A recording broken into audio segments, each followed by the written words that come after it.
t'es déjà demandé pourquoi, malgré tes bons choix alimentaires, tu restes fatigué, gonflé ou avec un teint terne? Ce n'est pas une question de métabolisme ni d'âge. Ce que tu continues de manger sans le savoir te fait vieillir plus vite. Et même les célébrités les plus glamour ont arrêté ces aliments après 40 ans. Je te révèle lesquels et surtout pourquoi. Alors regarde, là c'est les 10 aliments que personnellement j'ai arrêtés et que des nutritionnistes de stars comme Jennifer Aniston, comme Penelope Cruz ou Naomi Watts évitent aussi pour rester jeune, mince et rayonnante. En premier, tu vas trouver les protéines végétales ultra transformées, comme le type de tofu industriel, les simili-viandes, tout ce qui est à base de tofu. Parce qu'on pense bien faire en remplaçant la viande par du tofu, par des boulettes végétales ou des steaks à pois, mais ces produits sont souvent bourrés d'isolat, de texturants, d'huile de tournesol oxydée et d'extrait de soja non fermenté, ce qui va perturber les oestrogènes. Du coup, le résultat, c'est qu'on a des bouffées de chaleur, de la rétention d'eau et de la prise de poids insidieuse.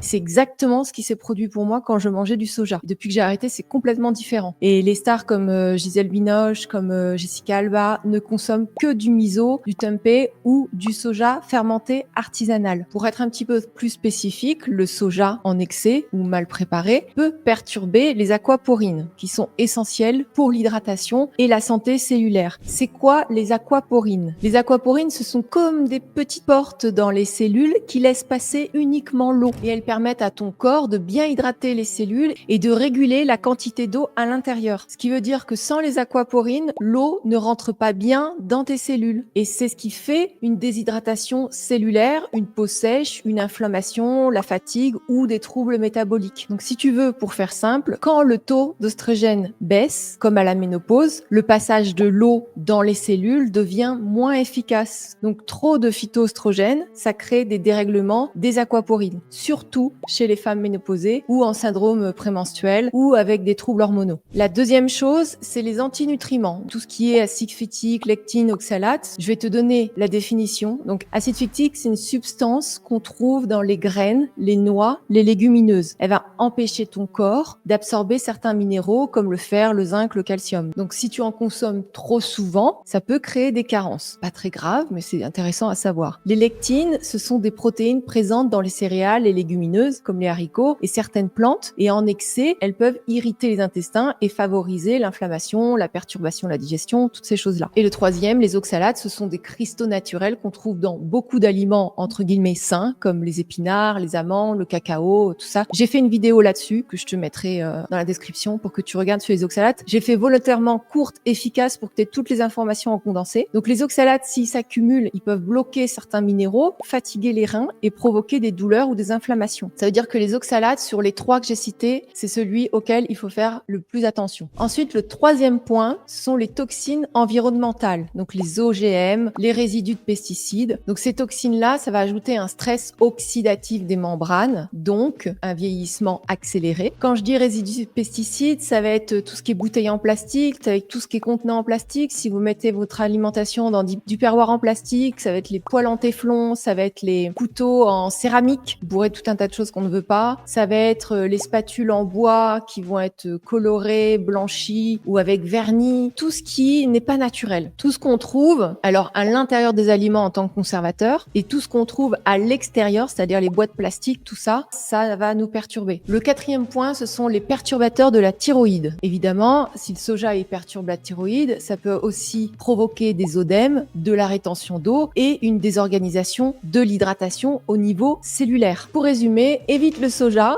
si tu veux que tes cellules soient en parfaite santé, si tu veux pas avoir une peau sèche ou de la rétention d'eau ou perdre d'éclat du visage. Alors voici des alternatives au soja. Tu as le lupin, les pois chiches, les lentilles, c'est une excellente source de protéines, les pois chiches. Tu as le tofu lacto-fermenté, si tu veux absolument consommer du soja. Tu as les protéines de pois, donc ça c'est très bonne option parce que cette protéine, elle contient très peu d'oxalate, elle est facile à digérer, elle est bien tolérée sans effet allergisant. C'est une des meilleures sources de protéines végétales qui est pauvre en antinutriments. Tu as les œufs bio, tu as les petits poissons, maquereaux, sardines, l'huile de foie de morue, tout ça c'est parfait. Alors pourquoi je recommande pas les protéines de riz ou de chanvre? Après si c'est en petite quantité c'est quand même correct, mais il faut pas que ce soit la majorité de ce que vous allez consommer parce qu'elles peuvent contenir beaucoup d'oxalate et ça fatigue les reins et ça va bloquer certains minéraux. À la rigueur, en petite quantité, si tu t'hydrates bien, si tu ajoutes du calcium ou du magnésium ou si tu arrives à trouver comme le calmag qui à allies calcium et magnésium en même temps, mais normalement ça se prend pas en même temps, ou tu prends des produits laitiers de qualité. Ensuite, tu as l'eau en bouteille, donc tout ce qui est plastique, même Monroucou ou Evian ou ce que tu veux, le plastique c'est une bombe silencieuse. Donc les microplastiques plus les perturbateurs endocriniens, franchement, phtalate et bisphénol à plus de 40 ans, le foie est déjà surchargé. Du coup, le vieillissement cellulaire, il est accéléré, il y a la peau sèche, il y a les dérèglements hormonaux, donc c'est pas un bon combo. Prends plutôt de l'eau filtrée, structurée, ça c'est ok. Et les célébrités comme Jennifer Lopez utilisent les filtres à osmose inverse, ce dont je parle aussi. La reminéralisation comme le plasma marin, il suffit d'un petit peu, de petite quantité. Ou de l'eau dynamisée à l'hydrogène, comme j'avais parlé dans la vidéo avec Yves, il parle de l'eau hydrogénée. Ou encore mieux, l'eau structurée, hyper efficace. Regarde les témoignages, ils parlent d'eux-mêmes. L'eau, elle était complètement métamorphosée comme goût. Et aussi une amélioration au côté transit. Mais le plus spectaculaire, ça a été sur le chat qui a 19 ans, qui avait du mal à se déplacer et qui a recouvré. Après, tu peux aussi voir la vidéo avec l'inventeur Stéphane. Ce qui est génial, c'est c'est un appareil sans électronique qui dure à vie. Et le prix est vraiment accessible. Et franchement, l'effet avant-après, même sur la microbiote, c'est génial. Je te recommande de commencer par un nettoyage doux du foie. Ça va déjà te permettre à ton corps d'éliminer une bonne partie des résidus et des surcharges accumulées avec le temps. Parce que un foie engorgé, s'il n'est pas soutenu, il peut évoluer en foie gras, ce qui impacte directement ta vitalité, ta digestion, ton poids et même ta peau. Quand les personnes ont un foie gras, tu vois la peau, elle est terne ou elle est d'une couleur vraiment différente. En tout cas, elle n'est pas lumineuse. Et si tu veux, tu as un protocole en PDF que tu peux télécharger dans la description sur le nettoyage du foie. C'est vraiment un incontournable. Ensuite, tu as la vitamine C qui va devenir ton véritable allié. Pourquoi? Parce qu'après avoir libéré ton foie, ton corps va avoir besoin de soutien pour reconstruire, réparer et se défendre. Et c'est là que la vitamine C entre en jeu. Elle va aider à prévenir les carences, elle va soutenir ton immunité naturelle et favoriser la production de collagène. Si tu veux une peau plus ferme, c'est important d'avoir la vitamine C. Tu peux aussi regarder la vidéo spéciale que j'ai fait sur la vitamine C. C'est vraiment un guide ultime pour bien comprendre les compléments alimentaires sur la vitamine C, on va dire ça comme ça. Et puis sans compter qu'elle participe aussi à la détoxification en profondeur. La vitamine C, en fait, elle va détoxifier ton foie et toutes tes glandes surrénales. Ça fait que ça va réguler le taux de cortisol. C'est notre hormone du stress.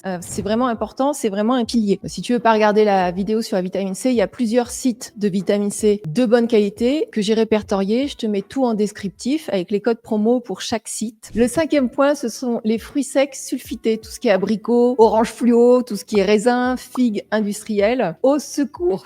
Franchement, ne mangez pas ces fruits secs parce que si tu crois manger sain avec ces fruits secs là, pourquoi pas? Sauf que 80% ils sont bourrés de sulfite. Tu sais, les E220, les E228, tout ça, quand tu vois ça sur les étiquettes, faut pas prendre. Pourquoi? Parce que les sulfites, ça épuise le glutathion. Et le glutathion, c'est ce qui fait qu'on reste jeune et en parfaite santé. C'est ton oxydant maître. C'est indispensable pour régénérer la peau, les cheveux, pour détoxifier les oestrogènes qui sont en excès, pour nous réguler. Donc, je te propose plutôt d'opter pour des fruits bruns, non traités. Par exemple, ceux qui sont en vrac dans les magasins bio, pas ceux qui sont enfermés dans du plastique avec des conservateurs ou fais-le toi-même avec un déshydrateur si tu veux, mais dans les vracs en magasin bio, il y en a plein des fruits secs de bonne qualité que tu peux consommer. Le point 6, c'est l'huile de coco chauffée qui est hyper toxique à répétition. On entend oui, mais l'huile de coco c'est excellent à froid, mais quand tu le chauffes, souvent à haute température, elle s'oxyde et elle produit des composés hyper chimiques, donc néfastes pour les mitochondries. Du coup, la peau elle est terne, t'as moins d'énergie et tu vieillis plus vite et surtout c'est un vieillissement accéléré pour les ovaires. D'ailleurs, Elle Macpherson la prend crue uniquement le matin avec du citron et du collagène. Pour le collagène, je vais te donner 4 références que j'ai testées. Enfin, j'en ai testé beaucoup plus, mais j'ai gardé vraiment ce qui me semblait les meilleurs, en tout cas qui fonctionnent sur différents types de corps. Donc, le collagène top du top, c'est Biepic. Il est assez cher celui-ci, mais il est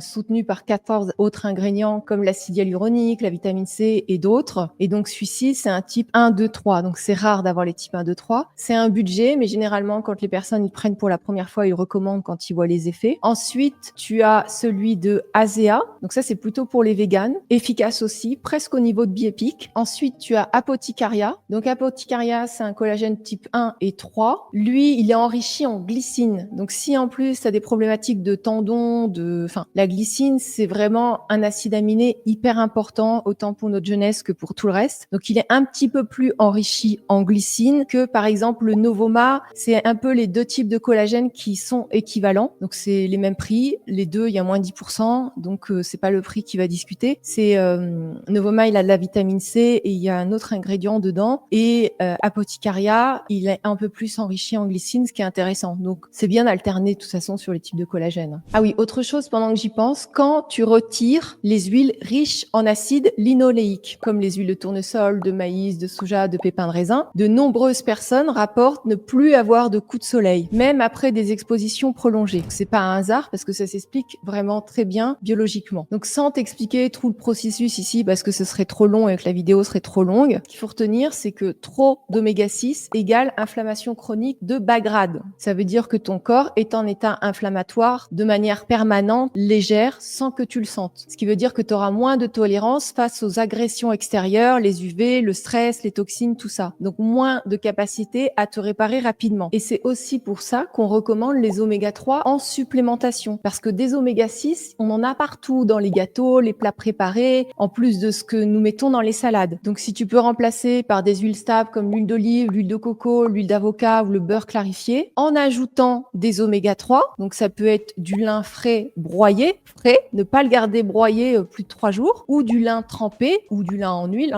ou des petits poissons gras, ou des maquereaux, des sardines, l'huile au foie de morue. Ça va reconstruire tes membranes et elles vont résister plus facilement à l'inflammation. Du coup, tu bronzes mieux, tu résistes mieux aux coups de soleil. En tout cas, tu en auras très rarement. Alors, le but, c'est pas de s'exposer au soleil comme ça à fond. Juste pour terminer sur les oméga 3, tu peux aussi te complémenter en oméga 3. Par contre, il faut que tu choisisses un taux de Totox en dessous de 5. Parce que si c'est pas écrit, même dans les magasins bio, c'est vraiment bizarre. C'est vraiment que c'est oxydé et il faut pas que tu y touches. Donc, le taux de Totox, qu'est-ce que c'est? Ça sert à mesurer l'oxydation des oméga 3. Ça veut dire que le Totox, il indique si ton huile ou si ton complément en oméga 3 est frais ou s'il est déjà ranci. Donc, comment ça fonctionne? Plus le taux de Totox est bas, plus l'huile est pure et stable. Et plus le taux de Totox est élevé, plus les acides gras sont oxydés, donc inflammatoires pour ton corps. D'où l'intérêt de vérifier les étiquettes avant d'acheter un complément alimentaire. Alors, le point 7, c'est les jus de légumes pasteurisés à froid. Alors, ils coûtent une fortune et tu penses qu'ils sont ultra sains, mais ces jus industriels sont stérilisés à haute pression et ils perdent tous leurs enzymes, tout ce qui est vivant en fait, et deviennent juste du sucre rapide. Le résultat, c'est que tu as des pics de glycémie, un stress oxydatif et ça fait pas du tout un effet régénérant comme promis. Évite les poudres de chlorophylle bas de gamme ou les formats ultra transformés parce qu'ils sont souvent oxydés et peu assimilables et chargés en additifs. C'est parce que la chlorophylle, c'est vraiment une merveille pour oxygéner le sang, soutenir le foie, pour redonner de l'éclat à la peau, puis pour détoxiner, pour remettre de l'or dans les intestins. Je vais te mettre la bonne référence en description pour la chlorophylle. Et c'est amusant parce que Kat Houston, elle a supprimé les poudres de protéines végétales parce que c'est trop oxydé. Et elle les remplace par du collagène biodisponible, comme j'en parle souvent dans les vidéos. Et Demi Moore, elle consomme aucun plat réchauffé au micro-ondes. Et elle mange vivant pour préserver ses enzymes digestives. Alors, les plats préchauffés au micro-ondes, dans les micro-ondes à proscrire. Ensuite, tu as les aliments transformés sans sucre, mais plein d'additifs. Donc, tu vois, c'est des produits marqués light, zéro sucre, healthy au supermarché. Derrière ces étiquettes se cachent souvent des édulcorants, comme l'aspartame ou le surlactose, qui vont perturber ta glycémie et les hormones. Et après, ta microbiote, elle est en vrac. Donc, après 40 ans, notre foie, il est plus lent. Donc, il détoxifie ses molécules de manière plus lente. Et même Eva Longoria a déclaré avoir éliminé tous les faux sucres de son alimentation pour garder une peau lumineuse et un ventre plat. Et pour terminer, le pain complet, même bio d'ailleurs, parce qu'on croit bien faire en prenant du pain complet. Mais le problème, c'est que le gluten plus les antinutriments des céréales mal transformées, ça donne des ballonnements, de l'inflammation et de la fatigue chronique. Et ce que je peux te recommander à la place, il y en a plein de recettes de pain sans céréales, maintenant tu as plein de recettes partout, mais tu as une recette qui est vraiment très intéressante, qui contient 2 ingrédients avec œufs et psyllium et très peu calorique. Et en 20 minutes, c'est cuit au four, c'est tout moelleux, c'est vraiment génial. Je la donnerai dans les commentaires. Pour résumer, tu l'as compris, il s'agit pas de se priver, mais de se libérer de ce qui accélère le vieillissement. Et à chaque fois que tu choisis un aliment qui nourrit ton corps en conscience, tu actives tes hormones de jeunesse, ton énergie, ta joie. Voilà, donc si tu veux vraiment ralentir le vieillissement, garder ta vitalité et avoir une digestion légère et une peau lumineuse, ne te fais plus piéger par ces faux aliments entre guillemets sains. Choisis ce qui nourrit la vie, pas juste les apparences. C'est vraiment un état d'esprit que tu cultives finalement, c'est juste une habitude. Et sauf que ton ton habitude, elle t'emmène encore plus vers le mieux-être.